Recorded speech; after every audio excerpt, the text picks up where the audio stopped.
नमस्कार, जय जिनेंद्र। मैं हूं संजय जैन। आप देख रहे हैं प्रवासी एकता न्यूज। नमस्कार दोस्तों यूपी हाथरस गैंगरेप की घटना के बाद जो लगातार घटनाक्रम बदलते हम देख रहे हैं पिछले 2 दिनों से लगातार घटनाक्रम बदल रहे हैं। परसों हमने देखा, पहले ये बता दें, इस मामले पर राजनीति भी काफी हावी है। एक तरफ एक स्वच्छ राजनीति करते हुए विपक्ष के नेता दिखाई दे रहे हैं, तो दूसरी तरफ सरकार में बैठे हुए लोग जिनकी जिम्मेदारी है कि इस तरह के कारनामों को, मामलों को रोका जाए, वही लोग विपक्ष के ऊपर राजनीति करने का आरोप लगा रहे हैं। क्या किसी पीड़िता को इंसाफ दिलाना अच्छी राजनीति नहीं है? लेकिन हमने देखा किस तरह से परसों राहुल गांधी के साथ में विपक्ष के जो नेता, उनके साथ में किस तरह का व्यवहार यूपी पुलिस ने परसों किया, हमने देखा है। उसके बाद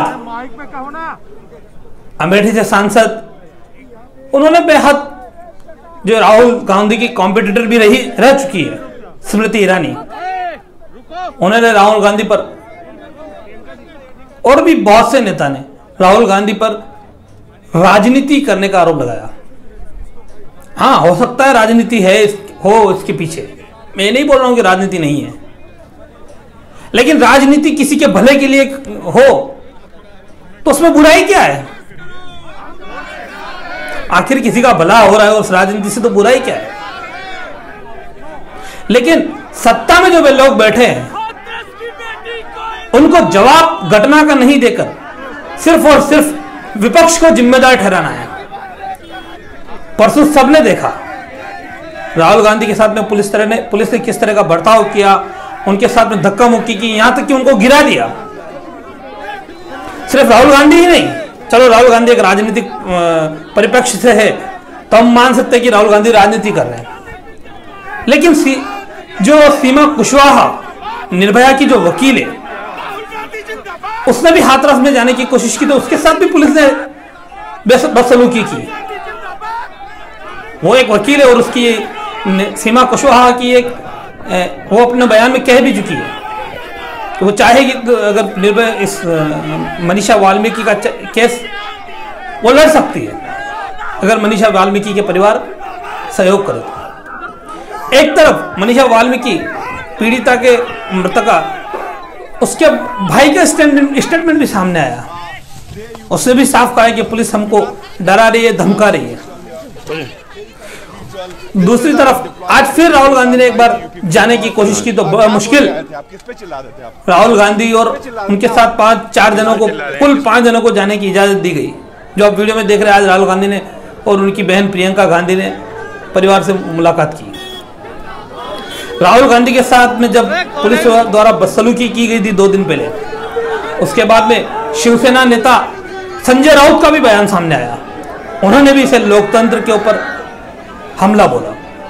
वहीं AIMIM के एक नेता का भी बयान आया। उन्होंने साफ तौर पर, AIMIM बता दे कि कांग्रेस पार्टी से साफ खिलाफत की बात करती है, लेकिन इस मामले पर उन्होंने ये बात कही है कि हमारी वैचारिक मतभेद हो सकते हैं, लेकिन इस तरह से विपक्ष के एक नेता के साथ में बदसलूकी करना कहां तक जायज है, हम इसके लिए आवाज उठाएंगे। वहीं तस्वीरें जो आप देख रहे हैं, नाला सोपारा में कैंडल मार्च हाथरस पीड़िता की इंसाफ दिलाने के लिए निकाला गया कल, उसमें भी जनता का आक्रोश साफ दिखाई दे रहा है। तो कहीं ना कहीं यह मामला जो आज की तारीख में पूरे हिंदुस्तान में सबसे ऊपर दिखाई दे रहा है। जो कुछ दिनों पहले जो दम भरते थे, एक्टर की मौत हुई, उसको लेकर बहुत स्टोरी बनाई, उनकी एक स्टोरी देखने को मिली जिसमें वो कांग्रेस के ऊपर आरोप लगा रहे हैं, षड्यंत्र का आरोप। उसमें एक टेप सुनाया जा रहा है और जो टेप में आवाज है उसमें कांग्रेस पार्टी से संबंधित ऐसा बताया जा रहा है। तो क्या कहेंगे? रिपब्लिक भारत को शर्म बिल्कुल आती नहीं। सुशांत सिंह मर्डर केस को जिस तरह से रिपब्लिक भारत ने प्रोजेक्ट किया था, और उसके बाद अब जब उसकी रिपोर्ट आ रही है कि उसका मर्डर ही नहीं हुआ था, तो क्या कहेंगे? इतना ही कहूँगा और आगे वीडियो में देखिए क्या क्या घटना घटित हुई, किसने क्या कुछ कहा। लेकिन राहुल गांधी के ऊपर से जिस तरह से बर्ताव किया है वहाँ की पुलिस ने, उसका समर्थन इस देश में कोई नहीं कर सकता। राहुल गांधी इंदिरा गांधी के पोते हैं, यह हमें भूलना नहीं चाहिए। राहुल गांधी राजीव गांधी के बेटे भी हैं और ये सभी लोगों ने देश के लिए अपनी शहादत भी दी है। राहुल गांधी की आप राजनीतिक तौर से निर्भसना कर सकते हो, करते भी हैं, लेकिन उत्तर प्रदेश में अगर रेप एंड मर्डर एक दलित लड़की का होता है और उसे देश के किसी पॉलिटिकल पार्टी के प्रमुख नेता मिलने जाते हैं, तो जिस तरह से हमने टीवी पे देखा, कॉलर पकड़ा है राहुल गांधी जी का, धक्का मारा है, उसको गिराया है, ये एक तरह से इस देश के लोकतंत्र पर गैंग रेप है। इस गैंग रेप की भी जांच होनी चाहिए। हमारे मतभेद होंगे, कांग्रेस पार्टी के साथ हमारे राजनीतिक वैचारिक मतभेद हो सकते हैं और है, लेकिन उस पार्टी के सबसे प्रमुख नेता राहुल गांधी के गिरेबान तक अगर पुलिस चले जाती है, अगर उसका गला पकड़कर उसे नीचे गिरा देती है, तो हम निंदा करते हैं और हम ये कहना चाहते हैं कि ये लोकतंत्र के अंदर राहुल गांधी को अगर गिराया गया है तो कांग्रेस के साथ हम भी इस मुद्दे के ऊपर खड़े हैं और हम भी राहुल गांधी को ये कहना चाहते हैं कि हमारे वैचारिक मतभेद होंगे, हमारे राजनीतिक मतभेद होंगे, लेकिन तुम्हारे गिरेबान तक अगर कोई हाथ डालेगा तो वो हाथ को काटने की ताकत मजलिस इत्तेहाद उल मुस्लिमीन के अंदर है। आप हैं सीमा कुशवाहा जी? सीमा कुशवाहा जी, आप यहाँ पे आई हैं, किस लिए आई हैं यहाँ? देखिए, मैं यहाँ पर मनीषा को न्याय दिलाने के लिए आई हूँ जी। जिस बेटी के साथ इतनी दरिंदगी की गई, उस बेटी को जस्टिस दिलाने की जगह उसको पेट्रोल डाल करके फूंक दिया गया पुलिस के द्वारा। आप उस बेटी को बचा नहीं पाए। लॉ एंड ऑर्डर आपका फेल था पूरी तरीके से। 8 दिन तक रेप का सेक्शन दर्ज नहीं किया आपने। जब इस बेटी ने अपना दम तोड़ दिया, उसके बाद किस वजह से आपने उस बेटी को पेट्रोल डाल के जलाया? हम बेटियों की डिग्निटी की कौन रक्षा करेगा?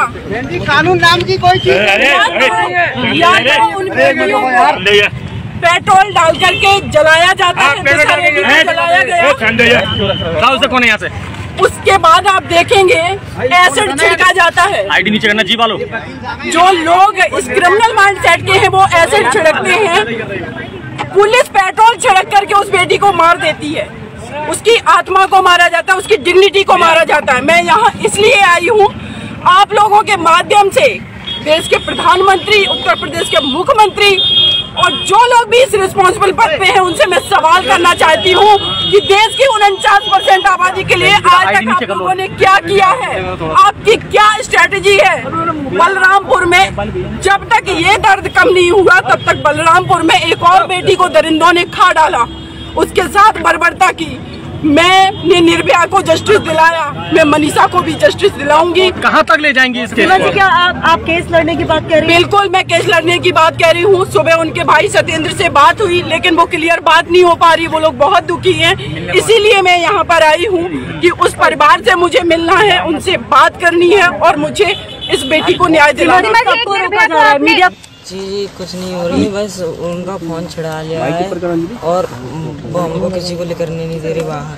फोन भी ले लिया आप लोगों से? फोन भी ले लिया है। तो अभी कैसे आप लोग, मतलब आप क्या चाहते हैं? क्या कहा आपकी मतलब जो भाभी है, माँ ने क्या बोला है? जी बोला था कि उनको बुला लाओ और हम उनसे बात करना चाहते हैं। आप भाभी माँ बात करना चाहती है मीडिया से? तो पुलिस निकलने नहीं दे रही? निकलने नहीं। क्या कर रखा है पुलिस ने? पुलिस क्या कहाँ कैसे लगी है? घर में घेराबंदी कर रखी है चारों से, छत पे, गांव में, गली में, सब। तुम खेत के बगल में थे? फोनों को बंद करा दिया तुम्हारी? हमको डरा भी धमका भी रहे हैं? डराया था हमको। क्या बोला था? सबके पास फोन नहीं है, फोन तो छुड़ा लिया है, पहले के किसी को बुला नहीं दिया। सबके साथ फोन ले लिया क्या? हाँ तो क्या आपकी माँ ने और भाभी ने क्या बोला कि मीडिया को बुला के लाओ? हाँ नहीं कहा था मीडिया को बुला के लेके आओ, हम उनसे बात करेंगे। आप यहाँ कैसे पहुँचे हो, कैसे आने दिया? खेतों में के आए हैं, छुपके नियार के बहाने। क्या नाम है तुम्हारा? आने नहीं दे रहे क्या? आने नहीं दे रहे किसी को। अच्छा, हमारे ताऊ भी आ रहे थे कि हम तो अपने आदमी को बुला के लेके आएंगे, हम तो मीडिया वालों को बुला के लेके आएंगे। पुलिस डीएम साहब धमकी दे रहे हैं वहाँ पे? उनको धमकी दे रहे हैं। डीएम साहब क्या कह रहे हैं? उनकी छाती पे लात मारा से उनके दर्द हो रहा है। किसको छाती पे लात मारा? उनके किसने? डीएम साहब ने मारा। किसको? बेहोश हुए थे वो? ताऊ को मारा? कल ताऊ जी बेहोश हुए थे क्या? हाँ ताऊ बेहोश हुए थे। तबीयत कैसे खराब हो गई थी? ताऊ जी की तबीयत कैसे खराब हुई थी? उनकी छाती पे लात मार दिया था, फिर वो अपने आप बेहोश हो गए थे ना। तो कमरे में बंद भी किया था तो कमरे में बंद कर दिया था सबको। ठीक है।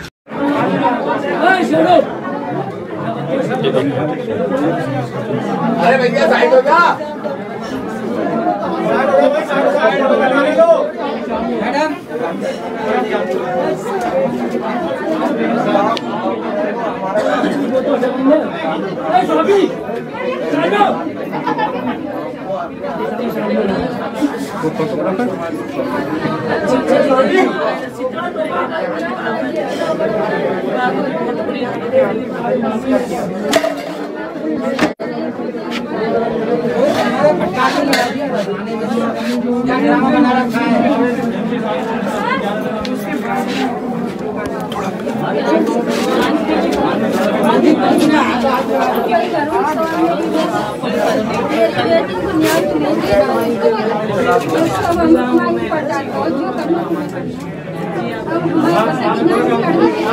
और भी वीडियो को देखने के लिए चैनल को सब्सक्राइब करें, बेल आइकन को दबाएं, वीडियो को लाइक और शेयर जरूर करें। धन्यवाद।